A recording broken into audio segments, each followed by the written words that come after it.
बात करेंगे नाग पंचमी के बारे में। आप जानते ही हैं कि प्रत्येक वर्ष श्रावण शुक्ल पक्ष की पंचमी तिथि को नाग पंचमी का पर्व मनाने का विधान है।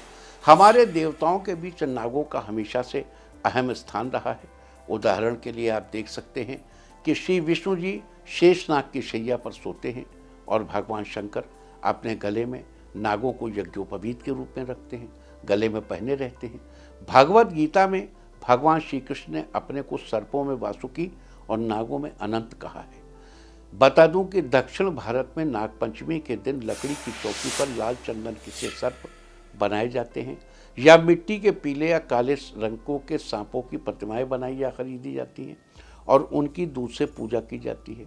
कई घरों में दीवार पर गेरू पोतकर पूजन का स्थान बनाया जाता है। फिर उस दीवार पर कच्चे दूध में कोयला घिसकर उससे एक घर की आकृति बनाई जाती है और उसके अंदर नागों की आकृति बनाकर उनकी पूजा की जाती है। साथ ही कुछ लोग घर के मुख्य दरवाजे के दोनों तरफ हल्दी से, चंदन की स्याही से अथवा गोबर से नाग की आकृति बनाकर उनकी पूजा करते हैं।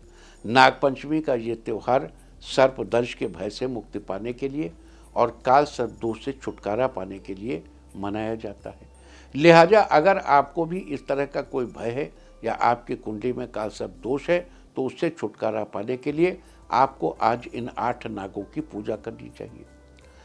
इनके नाम हैं वासुकी, तक्षक, कालीय, मणिभद्र, ऐरावत, धृतराष्ट्र, करकोटक और धनंजय।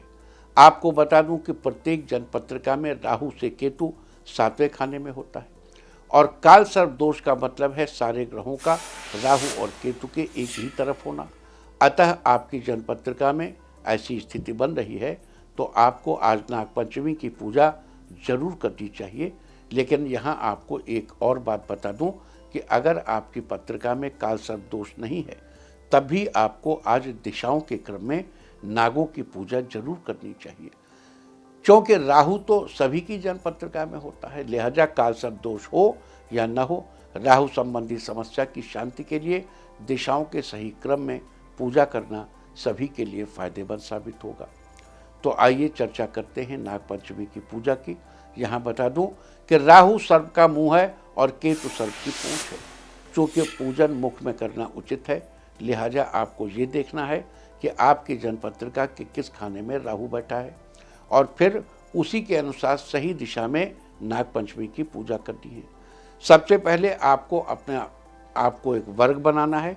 इस वर्ग के अनुसार ईशान कोण यानी उत्तर पूर्व दिशा में वासुकी नाग की पूजा करनी चाहिए, पूर्व दिशा में तक्षक की, दक्षिण पूर्व में कालीय नाग की, दक्षिण में मणिभद्र की, दक्षिण पश्चिम में ऐरावत की, पश्चिम में धृतराष्ट्र की, उत्तर पश्चिम में करकोटक नामक नाग की पूजा करनी चाहिए और उत्तर दिशा में धनंजय नामक नाग की पूजा करनी चाहिए। तो ये थी चर्चा आज नाग पंचमी की।